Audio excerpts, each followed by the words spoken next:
Kasuwanci online ko in ce kasuwanci ta hanyar yanar gizo ita ce wata sabuwar hanya da duniya ta ɗauka domin samar da yadda za a saya a sayar kuma cikin sauki.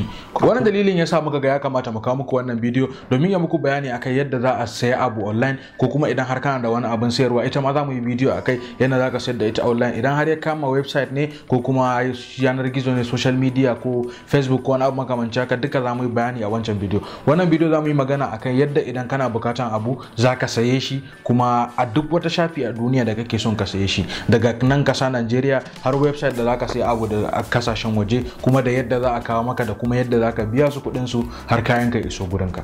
Amma kai mu je cikin bidiyon namu kamar yadda muka saba, ina roƙonka da Allah kada ka manta ka yi mana danna mana alamar subscribe, sannan kuma ka yi like na bidiyon idan har bidiyon ta burge ka, ka kuma share nashi da yan uwanka da kuma abokan arziki. Barin mana comment yana da matukar amfani a gurin mu, zai kara ba mu karfin gwiwa. Haka shi ma danna mana like in zai ba mu karfin gwiwa mu rinda kawo muku ire-iren wayannan bidiyo da muka ga suna da amfani a gurin ku sosai. Yana da kyau idan zaka ga wannan bidiyo ka ganta daga farko har karshen ta, domin bidiyon ta maka matukar amfani, musamman idan kai mutum ne da kake da sha'awar shiga irin sayan abu ta online, ko ka zo kana sayarwa ko kuma sayan wani abu da kai kake bukata kai aiki da shi amma ba za ka same shi a nan ba, kana bukata ka saye shi online.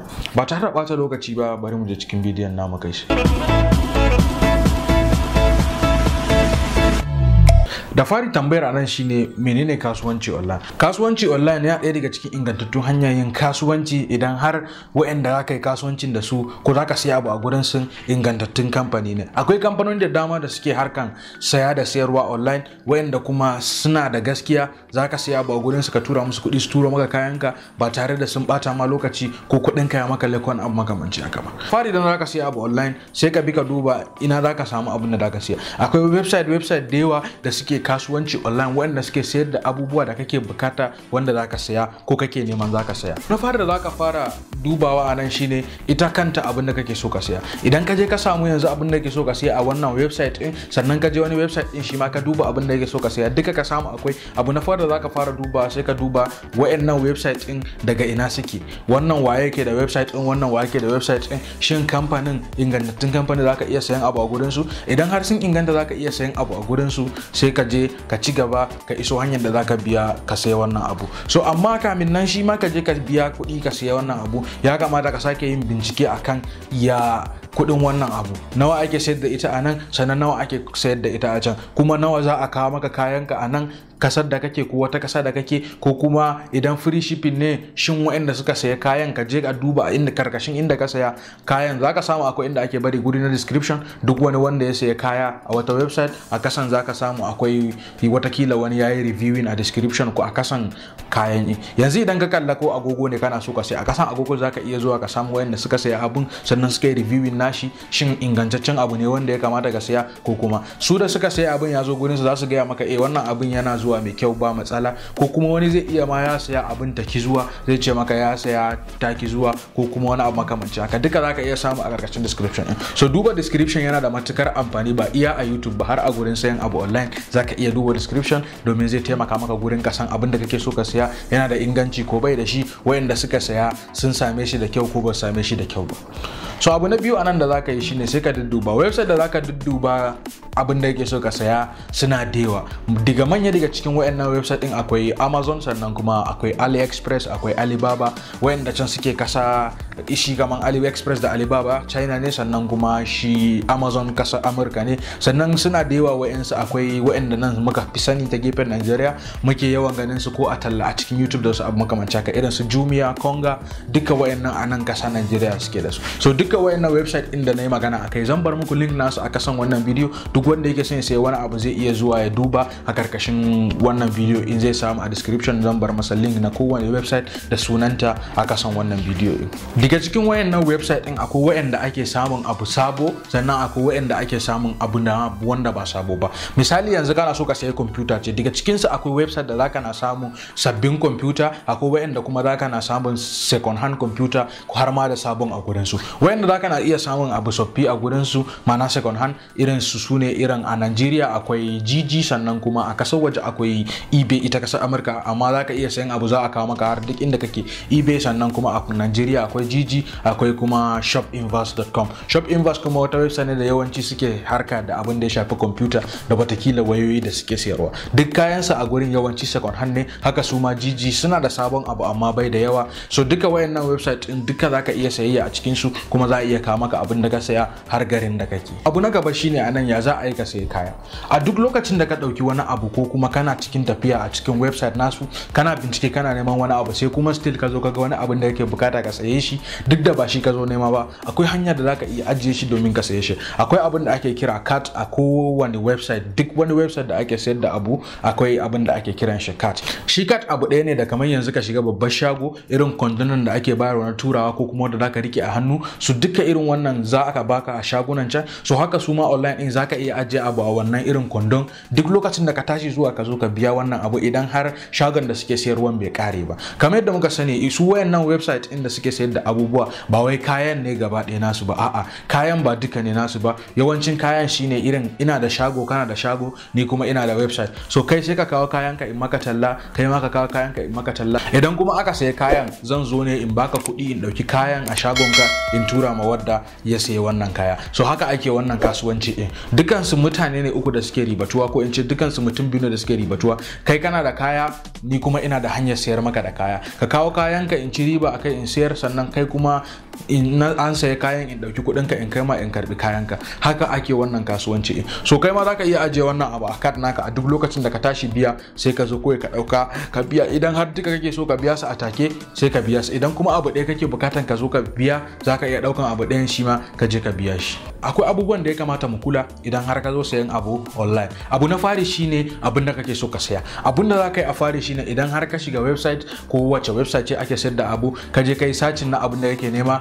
Ire-iren duk wani abin da kake nema wanda kai sacin in za su fito. Idan suka fito abin da yake bukata sai ka nisu ka bi ɗaya bayan ɗaya ka duba, ba wai kawai da ka kalla na farko sai ka saya ba. Wani lokaci kamfani za su iya maka tallan kes na waya ne, amma idan aka tashi sai a sa maka waya a cikin kes in sai a sa maka hotonta. So yanda aka bar hoton in kai idan baka ne suka karanta, ka je kasa ka duba abinda mutane suka yi reviewing, ba za ka iya zuwa garin sayan waya sai ka saya kes, ko kuma garin sayan waya ka je ka saya anti breaker da wani abu makamancin haka. So duka irin wayannan abubuwa za su iya faruwa. So yana da kyau a duk lokacin da zaka saya abu da fari ka fara bincike, ka duba sunan wannan abun yanda aka rubuta haka ne sunan wannan abun, sannan kuma ka je a kasa ka duba gurin review wayanda suka saya abun wani irin abu ya zo musu. So a duk lokacin da ka samu wannan irin ka bi ka dudduba, ka kula, ka je description ka karanta duk wani bayanai da aka yi akan wannan abu, ka fahimci shi kake so ka saya sai ka saye shi. Zaka iya zuwa sayan wani abu wanda kake bukata sai ka je ka baka ankara baka je ka sayi wani abu daban, sai abin ya zo ka ce ai kai ba wannan ka saya ba, alhalin kuma shi ka saya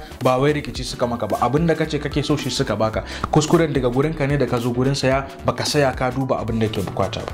So diga ka gama wannan steps in duka ka je ka zaba ka kai card naka ka aje kai komai, abu na gaba shine hanyar yadda zaka biya kuɗi kayan ka ya zo maka. Hanyar zaka biya kuɗi suna da yawa. So daga cikin su akwai zaka iya biya da katin ka na banki, mana ATM card da muka sani. Yawancin katika da muke aiki da su anan zaka iya sayan abubuwa da su, musamman idan har katin ka Mastercard ne, zaka iya sayan abu daga ko ina a cikin fadin duniya, kuma za a kawo maka kayan ka, transaction kuɗin da zaka tura zai tafi kai sai. Idan kuma kana aiki da wayansu kati ne irin Visa ma akwai wayansu kasashen da zaka iya biyan abu da su, kuma za a kudin zai tafi a kawo maka kayanka. Idan kuma a gida Najeriya kake, yawanci wayansu katunan da muke aiki da su irin su VAF kuma iya kasa Najeriya take aiki, sai dai kai aiki da ita irin su Jumia ko kuma Konga ka biya kudinka. Amma idan har zaka je su Aliexpress su Alibaba, ba za ka iya biyan kudi da VAF ba, dole sai Mastercard. Irin su bank transfer ta Western Union duka zaka iya tura kudi a turo maka da kayanka ta wannan hanya. Sannan kuma akwai wasu hanyoyi irin su PayPal, sannan kuma akwai wasu shafuka da suke karban payment ta cryptocurrency, mana irin su Bitcoin da sauransu. Da duka akwai wayansu website da suke supporting wannan, amma yawancin website kusan kowanne daga cikin wayannan website din suna karban bank transfer ta Western Union, sannan kuma suna karban Mastercard, yawanci kuma suna karban PayPal payment. Idan har zaka bi ka biya su ta PayPal, kana da account na PayPal, to tabbas zaka iya sayan abu da PayPal ko bank transfer ko kuma ATM card naka a cikin wayannan shafuka. Abu na karshe da ya kamata mu sani a cikin wannan bidiyo in shine yadda kaya ka ta iso gurinka. A duk lokacin da ka sayi kaya a wata shafi, suna da option da yawa, musamman kaman shafuka irin su Aliexpress. Wani lokaci zaka iya sayan kaya su ce maka za a kawo maka ita ta free shipping, ma'ana za a kawo maka ita har kasar da kake kyauta. So wayannan ba su da yawa shafukan da suke haka, yawanci ma sai irin su Aliexpress ko Alibaba idan har ka sai abu irin abun bai da nauyi sosai za su iya ce za su kawo maka kyauta har kasar da kake. Akwai wayansu hanyoyi daban kuma da ake biya domin kayanka ta iso maka. Wayansu shafuka musamman irin su Jumia suna aiki da wayansu company a cikin Najeriya anan, idan har ban san wayansu kasashen in za su tura maka kaya ba, amma yawanci a cikin Najeriya anan suna aiki da company zuwa guda biyu. So akwai FedEx sannan kuma akwai UPS. Dukkan su wayannan FedEx da UPS in aikin su ɗaya shine za su karɓa kayanka, za a biya su sannan a kawo. Duk wata kaya da ka sayi a Jumia dole ne sai ka biya mata kuɗin kawo ta inda kake. Idan ka tashi biyan kaya za a maka lissafi har da kuɗin kawo maka kaya a duk kasar da kake, za a maka lissafi a kawo maka kayanka har inda kake. Za a cire wannan kuɗi saboda su tashi su biya. So idan aka yi magana ta gefen su Aliexpress kuma akwai kaya da za a iya kawo maka kyauta free shipping, sannan kuma akwai kayan da kuma dole sai ka biya kuɗin kawo shi. Ta ina za ka biya kuɗin kawo shi? Ta wayannan hanyoyi da muka yi bayani a kai. So yadda za ka biya in shi ma za a maka lissafi ne da kuɗin shipping nashi. Idan kana so kuma kana bukatan abinka da sauri, wani lokaci idan suka ce za a ma free shipping zai iya ɗaukar lokaci, ko kuma za ka biya kuɗi kaɗan a ba ma wata kamfani ita ma ta iya ɗaukar lokaci. Abun da za ka yi anan za ka iya biya sai a ba ma wa'yansu kamfani da kake so, misali irin su DHL da wasu FedEx. Za ka iya ce musu kana bukatan kayanka a cikin kwana 3 ko a cikin sati 1. To yanda kake so duka su ma suna da wayansu sarika da suka yi. Idan har kana son abinka a cikin sati 1 akwai payment, akwai kuɗi da zaka biya mai tsada, za a sa maka kayanka a cikin jirgi, ba ɓata lokaci kayanka zai iso har kasar da kake a cikin kwana 7 mana sati 1.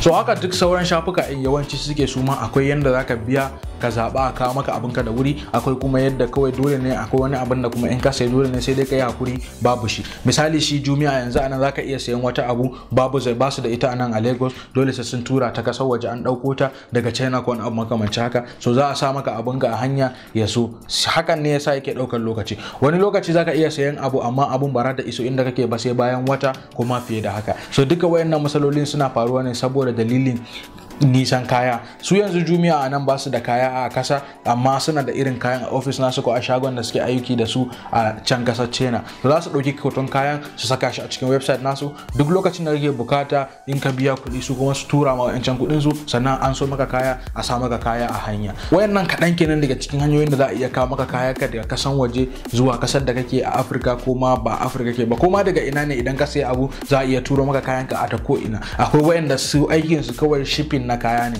aikinsu shine mana su ringa daukan kaya. Idan kana sa dauke ma kaya daga kasan nan zuwa kasan nan ko daga jihar nan zuwa jihar nan, duka suna wannan aiki, za su iya daukan ta. Idan abin da ya kama ne dole sai a jirgi zaka biya su dauko ma, idan kuma a jirgin ruwa ne duka suna yi. Yawancin kayan da suke dadewa su ne wayanda ake biyo da su ta jirgin ruwa. Yanzu misali daga China a ce za a kawo maka kaya har nan da jirgin ruwa, so dole zai dauki lokaci, zai dauki watanni ko ma satinai kamin nan kayan ka iso. Amma idan a jirgi zaka iya biya a jirgi a kawo maka, za a iya kawo maka kayan ka cikin kwana 3 ko kwana 7 wani abu makamancin haka. Ina fata kun ji daɗin wannan bidiyo, sannan kuma za ku mana like nata ku kuma share nata da yan uwa da abokan arziki. Kada ka manta sunana Muhammad a cikin wannan channel na Techie Abba, sai mun haɗa bidiyo na gaba. Nagode.